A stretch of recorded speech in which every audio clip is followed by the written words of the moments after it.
Hey guys, so this week, Kristin and Jocelyn and I talk about attachment theory, which is a theory that a psychologist came up with about how children form positive attachments when they're infants and how that affects who they are as adults. Awesome conversation. Kristin could only give me an hour, but I took it. And it was a great podcast. Their resilience-based parenting is starting up another series again. If you are interested in that, you can.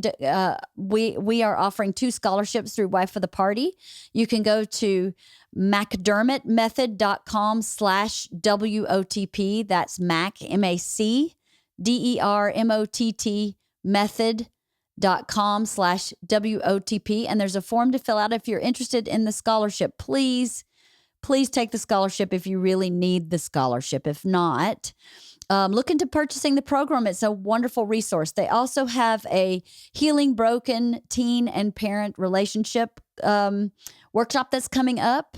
You can sign up on their mailing list at resiliencebasedparenting.com. And the information for this will be in the description of this podcast. I hope you enjoyed this episode with me and Jocelyn and Kristin.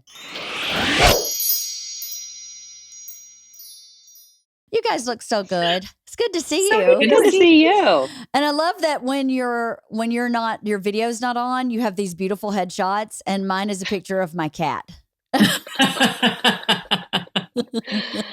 so funny. We can tell who's professional in this group. Right? I'm gonna change my background a little bit so you guys don't have to look at that. It's a beautiful fireplace. Oh, thank you. Yeah. I'm just warning you, I have this annoying cough and I have so much cough medicine in my body, but hopefully I won't have a little cough attack. That's okay. So funny. When you first spoke, I thought she has a cold. It's so irritating. So sexy. It's not COVID. I swear I already had COVID and I took a test. It's just an annoying cold, but it's like, I have Mucinex and Advil cold inside, all this stuff in my body. So hopefully I'll just suppress all the symptoms and just sound like Demi Moore and whatever sexy movie she always sounded good But in. wait, you had COVID? I did a couple months, end of summer. Yeah, she just told me this yesterday too. I'm like, you had COVID and you're just now like, oh yeah, by the way, COVID. It was really not that big of a deal. And actually I worked and did video stuff and everything. And no one knew, this is, you couldn't tell at all. I mean, it was like an annoying cold too, but for some reason I didn't sound bad. I just couldn't smell or taste either. So weird. And did you get that back? Yeah. Oh, good. Yeah. Are you vaccinated? Do you mind if I ask? I was vaccinated. Yes. Yeah. And I got it through then. And my husband too. He's the one, he got it through his vaccine and then gave it to me through mine. Which is lovely. It's so nice when they share. Isn't it so nice when they share? Nice. He gave me this too, actually, which is You need to stop making out. I know that's a whole other conversation. Right? Just stop making out. That's a problem. Well, so did you get my emails that I can only say for an hour? I'm so sorry. I totally messed up. Did you guys not get my emails? I got your email, yeah. I didn't, but that's because I've been so busy. I haven't read my emails. I had a total senior moment and I had I think it's because my head is stuffed up and I could have remembered it earlier, but I had it down as 9 a.m. my time, which is so dumb. I know it wasn't, but it just didn't register with me. And so I actually came here early, was all set up and I was in the room and I'm like, well, they're never usually late. And then I'm like, it's 6 a.m. for them. So I'm so sorry, but I have 1 hour. That's okay. Sorry. I did the exact same thing on Monday where I was Zooming with my best friend from middle school who lives in Georgia. And we said 4:00. And at 1:00, she texted me and goes, are we still on for 4? And I went, oh shit. It was 4:00 Georgia time. Oh man. So I was like, give me half an hour. I was at Gelson's and in my workout clothes, sweat. And I was like, give me half an hour. I'll be there. Ran home, threw everything up and we did it. But I wasn't prepared. I was super bummed because I had found these pictures of the 2 of us from middle school that I was in such a rush. I forgot them. And then I remembered them at the end of the podcast and I couldn't remember where they were. And I was like, shit, if it had been 4:00 my time, I would have had time to find them and be prepared, but whatever. Well, then let's just get right to it. Okay. So, all right. We wanted to talk about attachment theory, right? So a listener asked if we would talk about that. I have never heard of this. So you haven't? No. So fill me in. So this will be good. Yes, fill me in. I want to know. Okay. So the overarching idea, and this was a man named John Bowlby, and he discovered that the way children attach to their most important caregivers, so it's usually the mom, but parents, the way they form those early attachment bonds, like wires them, basically sets the tone for how they're going to attach in future relationships. So I think it's something like 65 or 69% of people have secure attachment. So the vast majority of people have secure attachment, which means that their primary caregiver, it really only takes one, but primary caregiver was good enough. You know how we talk about the good enough mother? Mm-hmm. Like, you don't have to be perfect, but good enough so that the child believes that most of the time their needs will be met, or Mm-hmm. that they will try to be met. And so then, like, if you can picture how you remember with your kids, a securely attached child, like it's like if you're in a room, for example, like a place they've never been before, will hang out with mom at first, like get their bearings, and then venture out and explore, and then come back and check in. Mom's still there. Okay, we're safe. And then venture out more and explore. And then pretty soon, and so they trust that like their world is safe. And so they can go and be independent and explore, knowing that there's a safe person to come home to. Makes Mm-hmm. sense, right? Yep. Makes perfect sense. So then there are these 3 other attachment styles. And so one of them, I have a piece of paper just to make sure that I don't say it wrong. So one of them is ambivalent. So if the mother, again, it could be the father, it could be whoever, but if the primary caregiver is inconsistent, like sometimes they meet the needs and then sometimes they don't, they're like a little neglected, the child can't rely. They learn that they can't rely on their needs being met. Like maybe they will, but they can't rely on it. So they get insecure and they get anxious and they sometimes get angry. And so you can imagine what happens then when you grow up and have a significant other relationship and you can't rely on your needs getting met, how you are in Mm-hmm. that relationship. It makes sense. It totally translates, right? Mm-hmm. Yes, does. Okay, so then the third kind is avoidant. So that is when the mother is just distant or disengaged. And it happens a lot of times when you have the primary caregiver has some kind of mental illness. Mm-hmm. So they, like if they're depressed, they just don't have the capacity to really be there. Or, even just, you can imagine other stressors that just cause the primary caregiver to just like kind of be there, but distant and disengaged and not able to meet the child's needs. So the child becomes like emotionally distant and not very explorative. Like they're not very likely to go out in the world because it's just kind of scary. And they internalize that, my needs probably won't be met. And so that's how they go into their adult lives. And their expectations from whoever they're going to be in relationship with is like, I'm probably on my own here. You're probably not going to meet my needs. Mm-hmm. And then the fourth kind is disorganized. And so that is if the mother is like, has kind of extreme emotions, like it's like scary, like that the mom is like really, not like, you just never know what you're going to get. Either angry or just like totally passive, or like if the mom's really afraid, it basically makes the child like unsure, insecure, passive, non-responsive, sometimes even depressed. It's not good, as you can imagine. And so then the child ends up just being really confused with like no strategy to try to go out in the world and get their needs met. So those are like the 4 main types. And again, like the main point is that I would say is kids need a reliable attachment figure. And, that can be, reparented.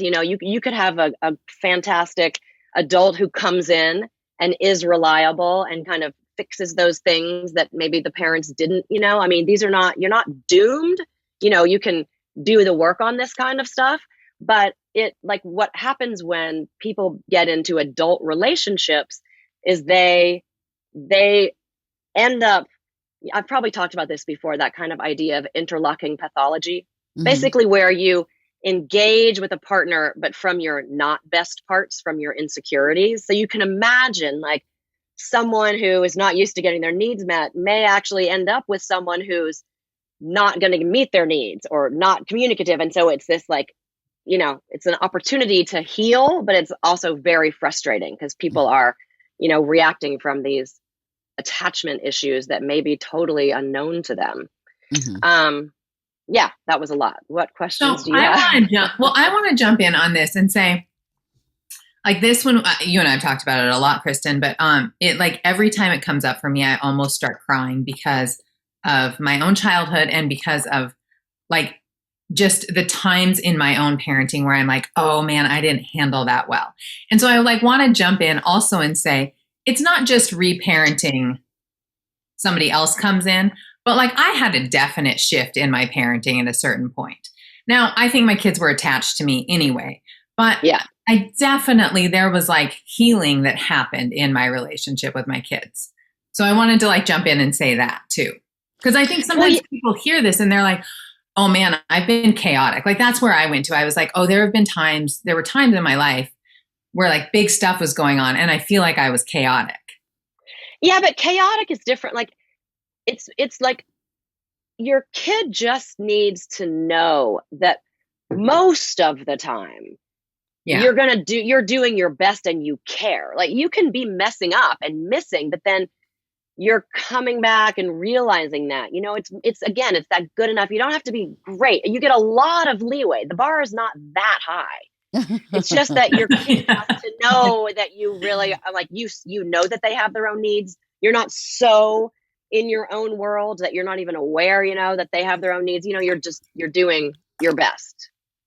Well, I have a lot of thoughts, as I usually do. But one is I was like, I am all for as a parent. I am definitely all for. So I disagree with you. I mean, I may be the good one most of the time, but I definitely have shades of the other three, for sure. From time to time at different periods when they're children.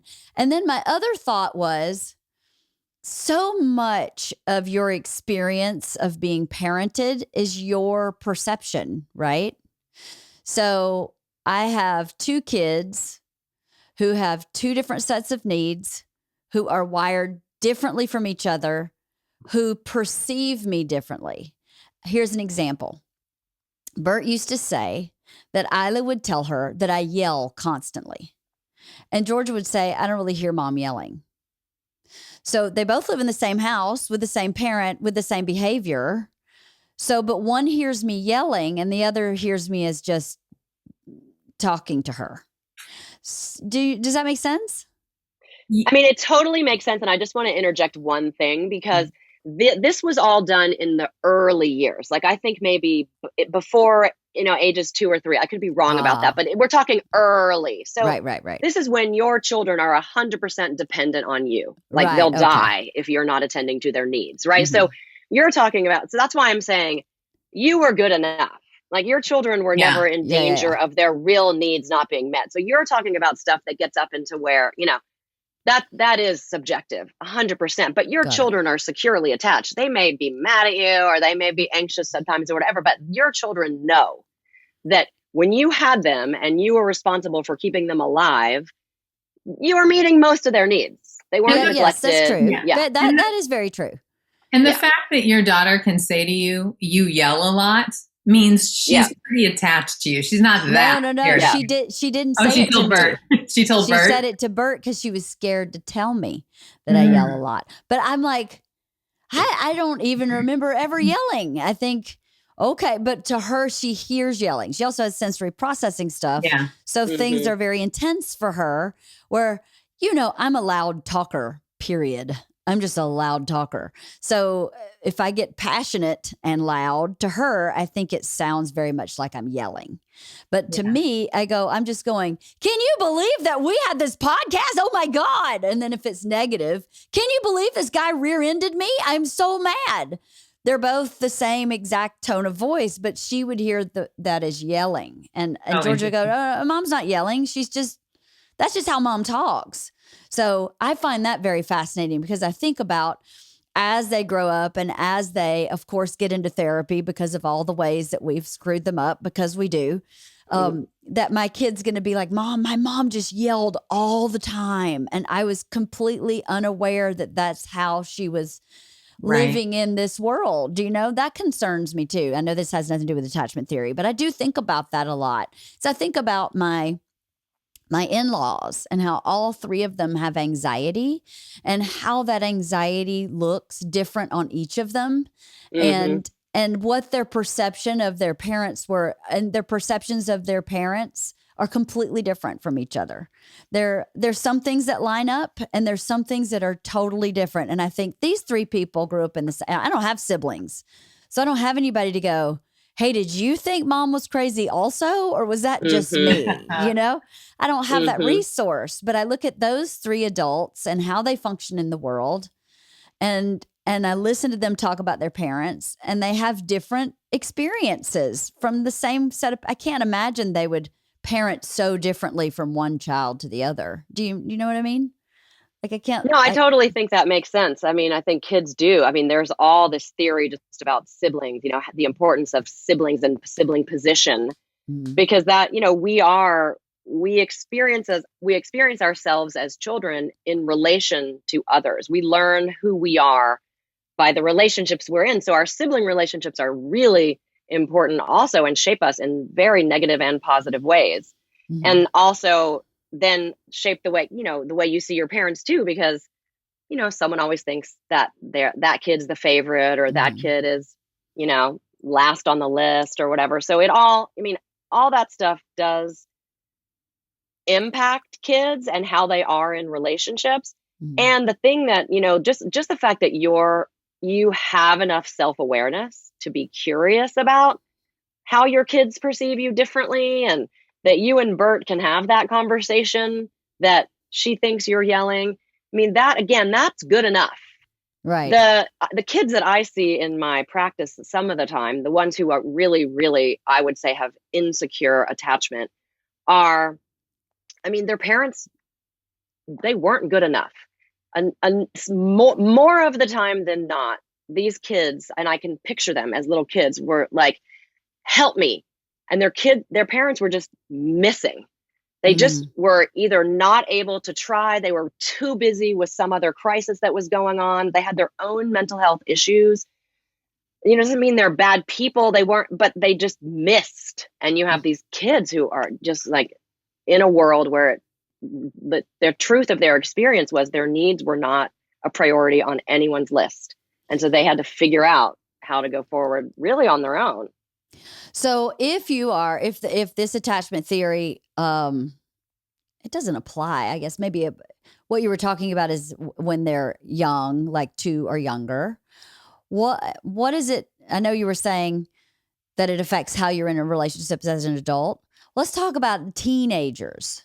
What does it look like as a teenager? Like, because teenagers are so freaking complicated as it is. Yeah. Then what does that look like as a teenager? You know? Well, it looks like getting into what a lot of times it is anxiety, right? So what's under that anxiety? And when kids have the opportunity, I mean, to come to therapy, and we've talked about how not everyone can even do that. You know, parents could do this in their own homes, really, if they wanted to have these conversations, but it's hard. But when kids have the opportunity to really explore what's under their anxiety, they often find that, you know, they don't know how to even really identify their needs or how to create strategies to get their own needs met. And that you can teach that, you know, you can address that, and you can then work on the relationships that with the parents and other relationships that those kids are in. You know, you can teach them to how to identify their needs and advocate for their needs, and how to also differentiate between something that's an external stressor in the present moment that's creating anxiety, and this part of them that has felt anxious because their needs weren't met for as long as they can remember, and figure out what are they going to do about both of those things to take care of themselves. So, you know, there are lots of things you can do. Again, like as parents, if it's not if it's not really bad, just shining a light on it and being curious and inviting your kids to have conversations and being willing to even hear feedback about, how have I not been there for you? Like when you've tried to tell me something and you think I just didn't get it, or when you needed something for me and I just really wasn't there for you. It's always conversation. So I want to jump in here too and say that we have a workshop coming up on this, on healing the broken parent-teen relationship. So anybody who's listening or interested in that, you should get on our mailing list. Quick pitch on that. And how do you get on your mailing list, Jocelyn? You go to resiliencebasedparenting.com and you'll also get a really great free lesson. Thank you, Leanne. You're welcome. That's good. I didn't know you had a workshop about healing. What's it called? Healing broken relationships? Healing the broken parent-teen relationship. I think that's the title, right, Kristin? Yep. Mm-hmm. Yeah. That's really great. I want to come to the workshop just to learn. I don't think I have a broken teen relationship, but I think I'm doing pretty good with my teens so far. Knock on wood. But I'm writing this down. Healing broken. I'll figure it out. But that's awesome. I kept hearing from people that, sometimes there really is a distance in the teenage years where people feel like, what do I do? My kid, like we used to have a good relationship, but now I don't even know them. Like they really, it feels like maybe it's, actually strained and there's a lot of hostility kind of going on and tension, but maybe they've just drifted apart and you used to be close, but you feel like they're not really talking to you anymore. And it's, it hurts. And, so I hear that a lot from parents, like and they have good enough relationships, but it feels they want more. They want to be included in their teens' lives and they feel like they aren't. So we're going to address all of that. That's a hard spot. My bird is in that spot right now with Georgia in particular. Georgia's 17. She can drive. She loves her autonomy. I foster her autonomy. Her dad would like for all of us to have no autonomy and be completely enmeshed. And like, I think if we could like sew our hands together so we could never leave each other, he'd be super excited. But that's not the nature of the teen. I'm constantly reminding him, when were you ever home on a Saturday night when you were 17? As soon as you got your car, did you hang out with your parents all the time? No way. She's getting good grades. She's excelling on the golf team. She's on the school newspaper. She's the social chair for the senior class. She's doing exactly what we want her to be doing.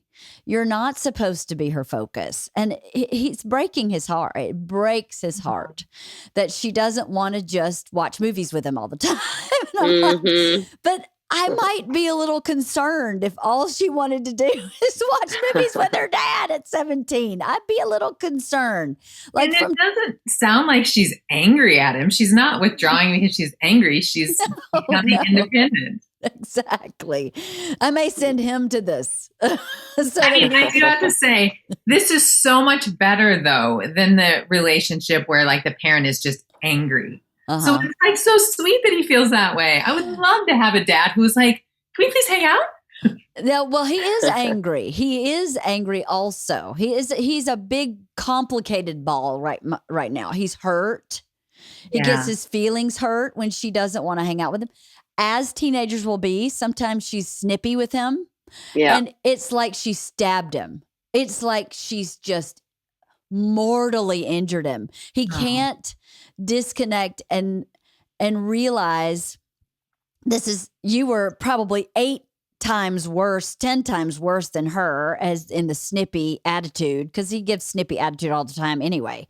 So he has no ability to relate to her in that. You know what I also noticed is, and this is a generalization, so it obviously is not true for everyone, but I have noticed that men who they weren't daughters, right? And so there's something about like the dad-daughter thing. It's like we were that teenage girl. And there's something about teenage girls where there's a lot in their heads. And again, these are generalizations, but I have noticed that like there's a dad-daughter thing where like it was this sweet relationship and dads don't really quite get the 17-year-old mind. And so they just get like, where'd my little sweet baby go? Yeah.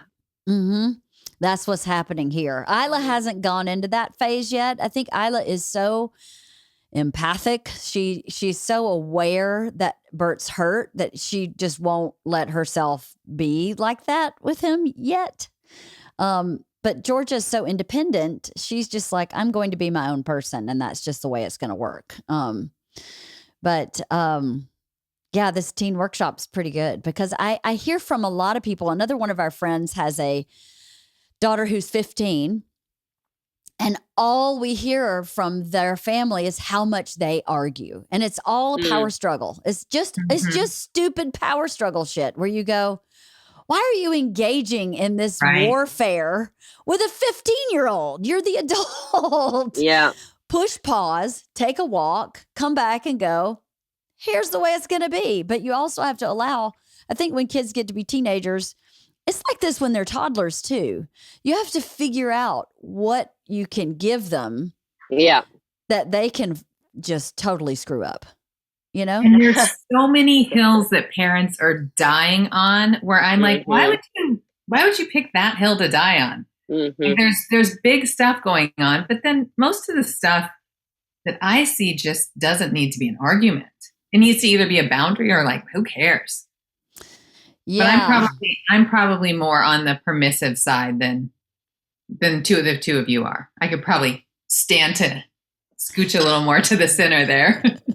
Well, but the other thing is like, it's also just so much more helpful if you start earlier, giving some control and letting them learn to connect the dots and see that they don't always make the right decisions and have those failures before there's so much at stake, like your future and college and your career and all that, because then parents really, they want to die on those hills because they can see that it really matters, but they've been, too controlling for too long. And so their kids don't have any, they're not buying in. They're just resisting. Yes, I think that is very true. I think you have to figure out the balance of when to let them go. Georgia described a parent to me yesterday so perfectly. I thought, and I asked her if I was this parent, and she said no. I was super relieved. But she said, I was like, tell me about so-and-so's mom. What is she like? And she goes, she's the mom that is still emailing the teacher and her daughter's a senior in high school. And I went, wow, that's pretty descriptive.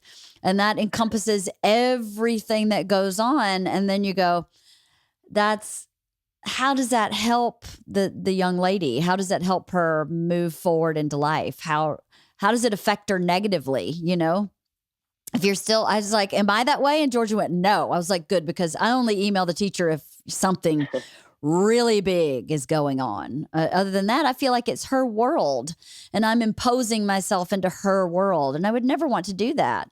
Our world should coexist. I think when they get to be a certain age, our worlds should overlap a little bit, but they overlap less and less as they get older, because isn't that what you want them to be? Well, and you want to move into the role of support, but that means that they're driving the agenda, and hopefully you're aligned with their agenda so that you can support. And so they're asking for your support and appreciating your support instead of,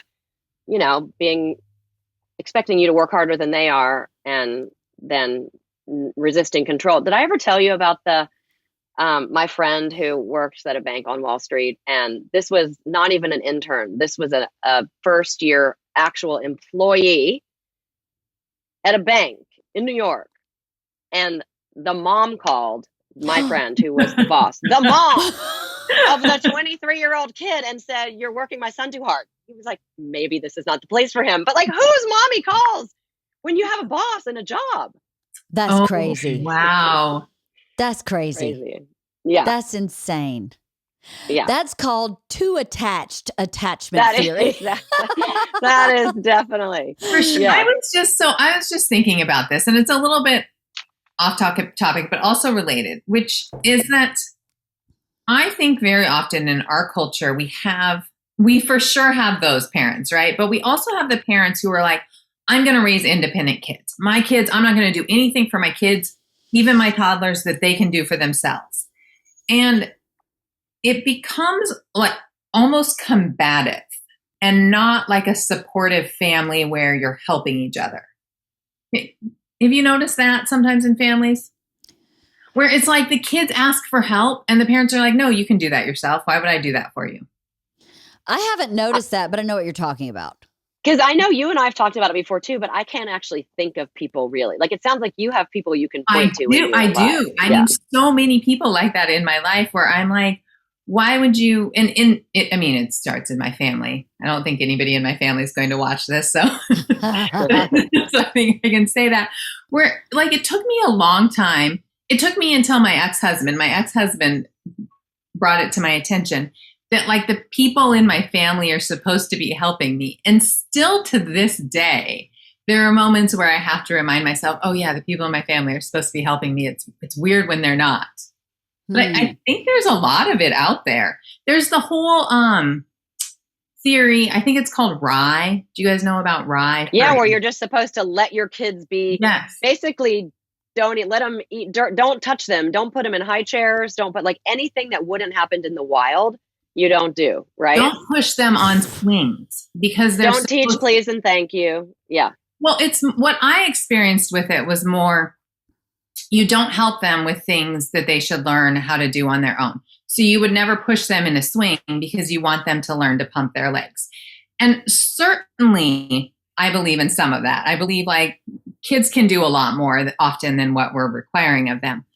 But the idea that you wouldn't ever go to the park and push your kid in a swing broke my heart. Like, I was like, I want to do that. That seems like so much fun. That's crazy. And I remember, like, the eating dirt thing was part of it. If it's not actually going to hurt them, let them do it. I'm like, okay, I mean, I'm all for germs. I think kids are supposed to get dirty, but, like, if your kid's sitting there eating dirt, do they really need to learn that lesson? Well, totally on their own, or speaking from a mom who had a child who ate dirt regularly, sometimes it's hard to stop them from eating dirt. My daughter used to lay, Isla used to lay face down and just stick her tongue on the dirt. I had a kid who ate dirt too. I'd be like, don't do that. Don't do that. That's and then so she'd funny. go, and I'm like, forget it. Apparently I ate dirt also. And I have to say, I just did my food sensitivity test and I am sensitive to basically nothing. So I am attributing that to the fact that I ate a pound of dirt as a child, because we're all supposed to eat a pound of dirt before we die. So no, I can't believe they would teach you that you're not supposed to teach please and thank you. That's insane. Why? You don't think it is a whole thing. It's a whole theory. But why? That's so stupid. So I have thoughts on that one. I think you teach please and thank you by modeling, but I have to tell you that I did find the parents who were constantly correcting their kids, say please, have good manners. Those parents became rude. It was like, I'm having a hard time being in a room with you because you're constantly nagging your child. Like, I remember a Mommy and Me where there were like 7 parents who were constantly screaming across the room, say please, remember to say please. And I'm like, God, could you, like, do that correction quietly or politely? Could you do it politely? Yeah. That was my experience with that. That's pretty funny. Yeah. But yes, you should for sure be modeling please and thank you. Oh, well, good manners in general. Right. But, yeah. Right. So do you model for the kids that you don't help how to do things, and that's how they're supposed to learn? I mean, I find it so weird because I had that in my upbringing. So now in retrospect, I'm like, I didn't realize for so long that I was supposed to be able to turn to people in my family and go, hey, I need help with this. And so that one struck out at me, where I understand the philosophy of, like, gaining independence, and kids they absolutely can do a lot more than what our society generally allows for them to do. Mm-hmm. But it struck me, and I'm probably, by the way, they're a very tight society. They get really upset when people mischaracterize what they do. I was just going to say, I probably am too, because I only know enough about them to be dangerous. So I got yelled at. Yeah, I got yelled at by some of them at some point. But I mean, I took some of the classes and I was like, I'm just not going to do this because I want to engage with my kids and I want them to see me as somebody who will go out there and help them. And by the way, both of my children know how to swing.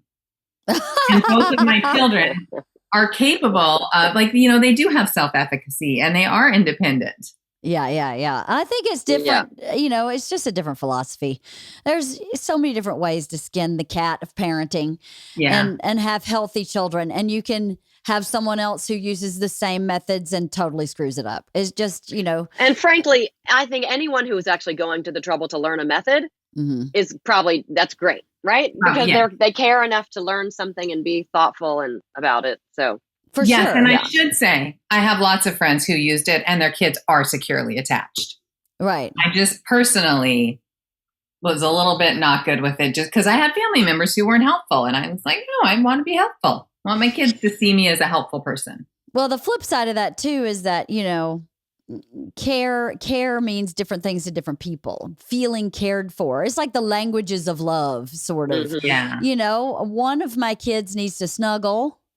The other one needs me to make her a snack. And the end result is they both feel basically hugged, but Isla will snuggle only on her terms. Whereas Georgia will just curl up still to this day when she needs a hug or a snuggle. She'll just come get it. They're just different. They have different ways of receiving care. And I tried to give care in the way that I thought they needed it, but also in the way that I thought was undeniable. It is undeniable that I am caring for you so that you feel cared for. Does that make sense?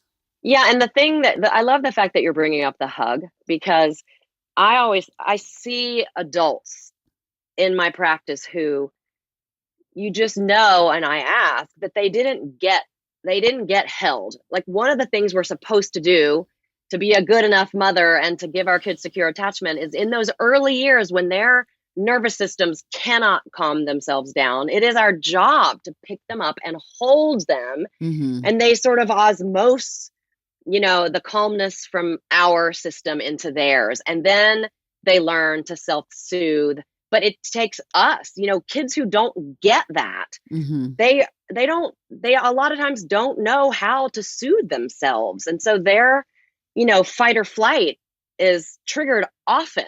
And so, that's another one of those things about secure attachment. It's just that there is something about physical touch, physically meeting those needs when your kids are actually emotionally triggered and can't calm themselves down. So what other activities like hugging and physical touch promotes the positive attachment? Well, what's coming to mind for me, which is not actually answering your question, but there is such a great book. Have you read What Happened to You? No. So it just came out in the last couple month even, and it's Oprah and this amazing psychiatrist. I have this book. I bought this book, but I haven't read good. It. Is it? It's written for lay people and basically in a bunch of conversations between them. But it's so well written, and it's just about trauma and neglect and how when kids either experience trauma or neglect or just don't get their needs met, what that does, and he really explains well the physiology of the fight or flight response and how when kids are dysregulated and how to regulate them. And it's just so well done. And the title of the book, what they're trying to say with that is that in psychology and in the criminal justice system, in schools, pretty much everywhere where you're dealing with people, instead of asking what's wrong with you, if we only asked what happened to you, we would find out that these early childhood traumas really are what the problem are, and they can be healed if we're focusing on the right thing, but oftentimes we're not focusing on the right thing because we're missing that because we don't ask that question. That's interesting. It's so good. I'm ordering this book right now.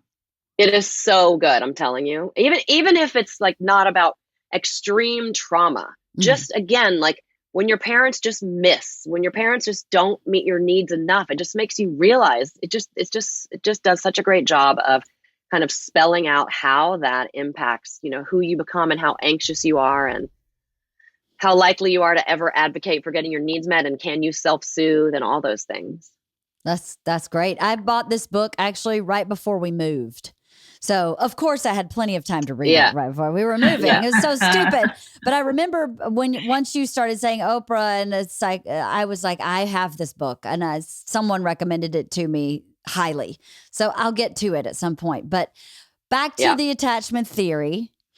So physical touch, physical soothing when a child is. So that's what I was going to say. I'm glad. Thank you for bringing that back. So one of the things that he talks about, this psychiatrist, in terms of, healing trauma, is is rhythm. So in indigenous, before we talk about indigenous cultures, like, when a baby, like in infants, you rock. There's something about rocking that regulates the nervous system. And in indigenous cultures, they do things like dance, right? Like you always, they dance, or drumming. And there's a reason that it actually literally regulates our nervous system. And so, which I had never known before. And I think that's just so fantastic. Even like walking or running, they are literally helping us get regulated when we're dysregulated, which I thought was just such a cool thing to learn. Well, that's definitely true for my husband. As soon as his anxiety starts peaking, I go, you need to go get on the treadmill. Go get on the treadmill. And as soon as he gets in that rhythmic motion, I didn't think about it being rhythm. I thought about it being physical activity, getting your heart rate up, sweating, flooding serotonin. But the rhythm makes a lot of sense, because you're right. Georgia was very hard to get to sleep. And I would have to this forever. And she weighed 5,000 pounds. And I thought I was dying, but this is the only way I could get her to go to sleep. Because all these, like, let them cry it out theories did not work for that child. No. I could not, it did not work. Wasn't working. So I would have my sister-in-law come over, and we would just take turns walking around the apartment. And I give her to walk around the apartment. I remember walking sometimes and going like, I think I need to just start crying because my arms are hurting so bad. I can't shake her anymore. But she'd finally go to sleep and then stay asleep all night. But the getting to sleep for Georgia, I rocked her until she was probably 4. She just couldn't go to sleep without that kind of activity. So rhythm. I think it's important to address too you said something, Leanne, earlier about kids being different. And I see that so much with the crying it out with sleeping, where for some parents, they're like, dude, I did this for a week and it was magic.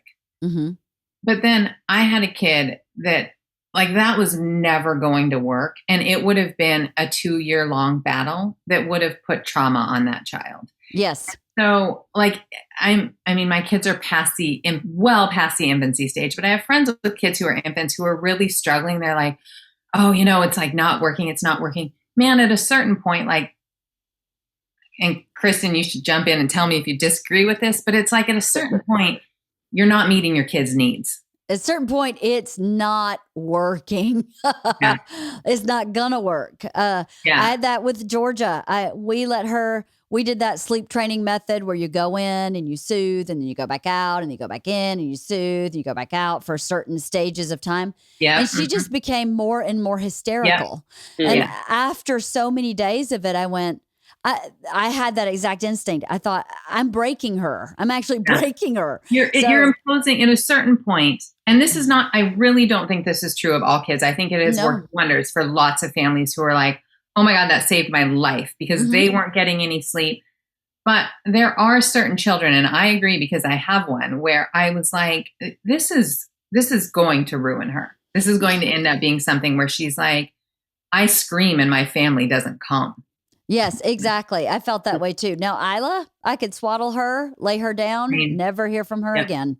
But Same Georgia was, it was bizarre, the difference. But then you have to go, that's a clue of how differently they're wired, right? Yeah. And how they soothe, how they cope, how they process the world. Even those tiny little nuggets in the beginning of, Isla could not tolerate being strapped into a high chair.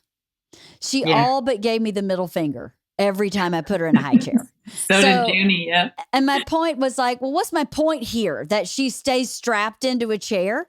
Obviously, I need her to sit in a high chair when we go to dinner or something, but not 3 times a day. She would she would push and arch her back and scream and would not eat. The minute I took her out of the high chair, she would eat. So I was like, guess what? This kid is going to be eating in motion. I will hand her a piece of salmon and she will shove it in her mouth as she's walking back to play because she cannot sit there. Georgia would have sat in a high chair all day long and fed herself and been the happiest kid ever. She was just super easy. So you can't, what am I going to do? Force Isla, literally break her so that she's staying in this high chair. Now, when we went out to dinner, she had a hard time in the high chair, but we kept trying and we kept saying, well, this is how it's going to be. Okay, sit in my lap and eat dinner. And eventually they get old enough. Eventually they get old enough. I think it doesn't last forever. I think that's what people miss. Some people miss is that if you go down to the value system, right? The value system is what you're trying to teach. You need to eat a healthy meal. Do I care if you eat it strapped into a chair or while you're walking to build blocks? Am I really going to die on that hill? Or do I want my kid to eat a healthy meal, right? And now, obviously, at a certain age, she sits at the table and eats a healthy. She's not a wild animal. She's not running around still shoving food in her mouth while she, does her homework. We eat dinner at the table. At a certain age, she developed into going, oh, our family eats dinner at the table. And we have a conversation about, what I drew today in preschool. But it's so hard too. I think as a parent, you feel very judged if you have a kid who doesn't sit in their high chair while they're eating, and then all these other parents are like, you let her run around like that. And I'm like, you try getting her to stay in that high chair. Good luck. You know what that's bringing up for me though, is just, there are a lot of kids who having to sit in a classroom or, at circle time or behind those desks. And especially if they're, dysregulated or they had some trauma, it's just they're not trying to be bad. It's just not the right thing for them to be doing. And we don't have that many options, but I think that's a tough thing that we do is force kids starting at age 5 to sit still for all those hours. And then they have like the whole body listening, which some kids, which I understand why the teachers want whole body listening, and some kids can do it, but some, like my son, cannot whole body listen to save his life. And in what does fact, that mean? Whole body I've never heard that before. Oh, really? No. It's like where you're supposed to be looking at the teacher and your body is silent and your whole body is paying attention to the teacher. And so it's funny because my son, well, here's what cracks me up about it. If you make my son whole body listen, he starts daydreaming. He's like, that's actually the time I'm not fucking listening at all. But if you let him spin around and look at other stuff, he'll actually listen. And it is super annoying because it comes across as really disrespectful, right? But I'm like, yeah, if you make him whole body listen, he is going to go into his mind and reenact like playing Minecraft. That is what is going to happen. I've never heard this term, and I can tell you for sure I can't do that. No, I can't whole body and there's no way. I'm right now as we're talking playing with my sock. Just playing with my sock because I can't I've never heard that term before. Isla was the same. Georgia would sit and I'd read a book and we'd talk about the book, and it was the nicest, most amazing little moment. Isla, I don't think she ever listened to a book seated until she was probably 4. I would read the book still, but she'd be circling the room, climbing something, throwing something, turning flips. And I was like, well, I'm just going to keep reading the book, even if she doesn't sit here, because she needs to learn language. She needs what's coming in the book, even if she's not sitting here with the words. And, little did I know she was dyslexic. So she probably the words were probably all over the place anyway for her. But I just kept going, well, this kid's just not going to sit and listen to a book. What am I going to do? Force her to sit and listen to a book? No, I'm going to read the book and let her spin around the room.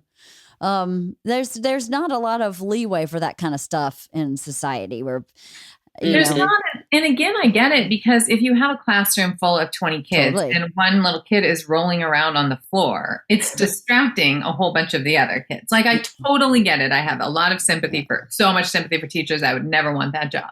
Me neither. However, I just am like, that is not going to work for this one of mine. My daughter all day long will whole body listen to you, but not my son. Yeah. Crazy. My son. Yeah. I know we only have like 10 more minutes. So I want to finish talking about attachment theory in that we have the physical touch. Consistency, I would imagine, would be one of the pieces of the positive, right? For sure. Yeah. And consistency meaning? It's really just that, again, your kid, I mean, the younger they are, the more it's just like a cry. And then, they start to form words. And so just that whatever they need, whatever's going on, that you're attending to them. And then that you're like, it's like you could be changing their diaper, but not present. Mm-hmm. That if you're always like that will create an insecure attachment, because that's what happens a lot of times with like when someone has a mental illness or is really depressed and they're not present. And the kid is like, the thing about mirroring, that kids, we mirror them, the moms do. And it goes back and forth. So they literally learn who they are by us. And so they smile and we smile back, and they laugh and we laugh. And so they attune to us. We are attuned to their emotions. Mm-hmm. And so you can be holding them or feeding them, but not attuned to their emotions. And that will create a problem. I see. But it's that, it's like, I see you. Mm-hmm. Didn't you used to think when your kids were little, they literally would cease to exist if you didn't look? Because they're like, mommy, look, mommy, look, mommy, look. It's like, until you actually look, they can't move forward. They're like, they don't exist, and then you look enough times and then they're like, I exist. I am valuable. I'm here. Right? I got her. Well, I want to clarify one thing you said. It's not about giving them what they want necessarily. No. It's about being present and listening and reacting appropriately, right? To say, if the kid wants his fourth lollipop, you don't give it to them, but you attend to their need in saying, that's not good for you. And I can't let you do that. And we're not having a fourth lollipop. And no, we're not going to do that. That kind of consistency. And also I think consistency in boundaries is very important, because if you have a boundary one day that is no longer there the next day, the kid then doesn't trust you or doesn't understand what they're supposed to be doing. I love that you brought that up, because I also think that having words that matter, making your words mean something to kids is an important part of that. Like, you see parents who are like, if you do that one more time, we're leaving, and then you don't leave. And I mean, every parent has done that here and there for sure. But I think that there are some times when it becomes a pathology. Mm-hmm. I think you're right. I mean, you're getting out of attachment with that, but I see why it's related, because if you have a secure attachment with your child, right? If your child is securely attached to you, then you have all the leeway in the world to have whatever boundaries you want, and your kid will still feel loved, right? So it's like, they know that you love them, so you cannot give them the fourth or the third or the second or the first lollipop. But they know that you love them. But then when you get it, if you have a kid who has an insecure attachment, then there's like all that other stuff. If it's inconsistent or it's diffuse boundaries or mesh boundaries or whatever, it's like, it's just confusing. And then the lollipop means something different than the lollipop. The lollipop means something much larger. When they don't get that fourth lollipop, if the attachment is not secure. I see. That's really fascinating, because you do see that it's interesting to watch kids process a no, how a kid processes a no, I think is a big window into maybe their, no kid wants to hear no. It's not like no, and they're like, okay, mom said no. But it's interesting to see how kids process their no from their parent and what that power looks like. This is not attachment theory either, I'm sure. But I always am fascinated to watch the no. Well, I think that's interesting. I don't know why it reminded me of this. I was just looking at the clock, but just the last second. Like, one of the things that he noticed originally when he was, defining these attachment styles is that a securely attached kid, when their mom comes in the room, they're super happy to see them. They miss them.